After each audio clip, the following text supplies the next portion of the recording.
Hello everyone, in this video I will show you how to use VLC Media Player to download YouTube videos with a complete guide. This is a simple and free method. First, make sure you have the latest version of VLC Media Player installed.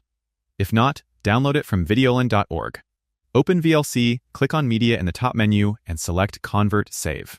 In the Open Media window, go to the Network tab. Now copy the YouTube video link that you want to download and paste it into the box. Click on Convert/Save at the bottom. In the next window, choose your destination folder and give the file a name. Make sure to add .mp4 at the end of the file name. In the Profile section, select Video H.264 plus MP3 IMP4 for best quality and compatibility. Finally, click on Start. VLC will start downloading the video. The time depends on the video length and your internet speed. Once finished, you can find the downloaded video in the folder you selected. This method works for most YouTube videos, but note that downloading videos may violate YouTube's terms of service for copyrighted content. Use it only for videos you have permission to download. That's it. This is how you can easily download YouTube videos using VLC Media Player.